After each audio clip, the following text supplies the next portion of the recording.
अमावस्या की काली रात में चंदनपुर गांव के बाहर स्थित पुराने बरगद के पेड़ के पास अजीब सी सरसराहट और घुंघरुओं की आवाज गूंजने लगी।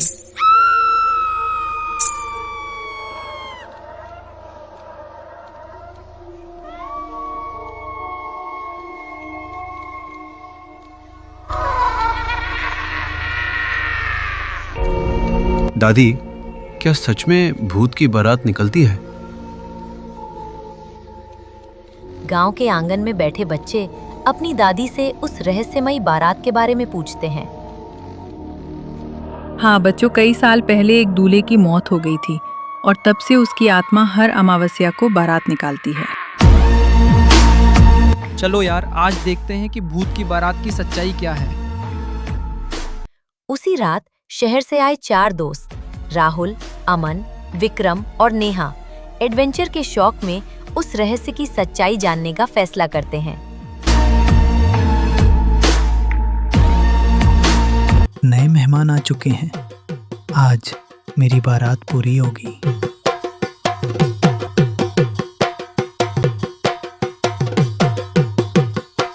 आधी रात को चारों दोस्त टॉर्च लेकर बरगद के पेड़ के पास पहुंचते हैं, जहां अचानक ठंडी हवाएं चलने लगती हैं।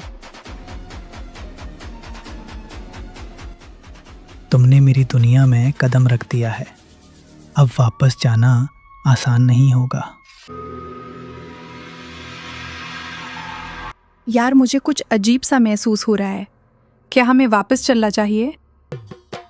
अचानक सन्नाटे को चीरती हुई शहनाई और घुंघरुओं की आवाज सुनाई देने लगती है और दूर से रोशनी दिखाई देती है।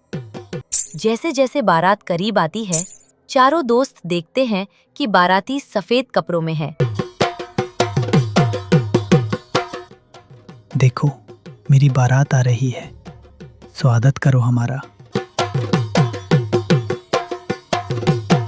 रात के बीचों बीच एक काले घोड़े पर बैठा दूल्हा दिखाई देता है, जिसकी आंखें लाल और चेहरा भयावह होता है।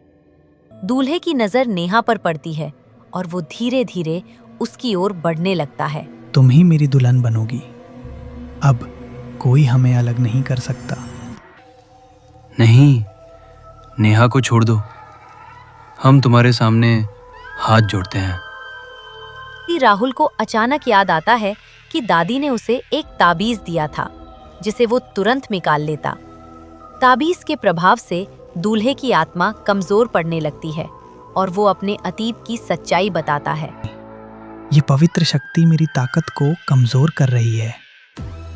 मैं एक दूल्हा था जिसकी शादी के दिन दुर्घटना में मृत्यु हो गई, इसलिए मेरी आत्मा भटक रही है। गांव के पुजारी को बुलाकर चारों दोस्त आत्मा की मुक्ति के लिए एक विशेष अनुष्ठान करने का निर्णय लेते हैं। अनुष्ठान के दौरान अचानक तेज हवाएं चलने लगती हैं और भूत की बारात क्रोधित होकर सबको डराने लगती है।